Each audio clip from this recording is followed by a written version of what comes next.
కేసీఆర్ ప్రభుత్వమే మనకు అన్యాయం చేసిందంటే అంతకన్నా ఎక్కువ రేవంత్ రెడ్డి ప్రభుత్వం తీరని అన్యాయం చేస్తాను. ఈ 19 నెలల్లో ఆర్ఎండ్బి రహదారులు మరియు భవనాల శాఖకు 2 నియోజకవర్గాలకు కలిపి 19 నెలల్లో 19 రూపాయలు ఇయ్యలే రేవంత్ రెడ్డి ప్రభుత్వం. కనీసం ప్యాచ్ వర్క్, కనీసం రిపేరు బొందలైతే రోడ్డు మీద ఆ బొందలు కూడపడానికి మొరానికి కూడా పైసలు ఇవ్వలేని పరిస్థితిలో ఇవాళ రాష్ట్ర ప్రభుత్వం ఉన్నది.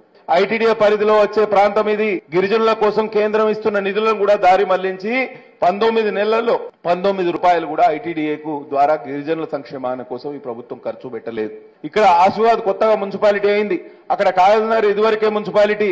ఈ 2 మున్సిపాలిటీలు కూడా కనీసం జీతాలు చెల్లించలేని పరిస్థితి. పారిశుద్ధ్య కార్మికులకు ఆశీర్వాద్ మున్సిపాలిటీలో 6 నెలలుగా జీతాలు లేవు, కాగజ్నగర్ లో 3 నెలలుగా జీతాలు లేవు. కనీసం జీతాలు చెల్లించలేని పరిస్థితిలో ఇవాళ మున్సిపాలిటీలు ఉన్నాయంటే ఈ మున్సిపాలిటీలకు గత 19 నెలల్లో 19 రూపాయలు కూడా రాష్ట్ర ప్రభుత్వం ఇవ్వలేదు.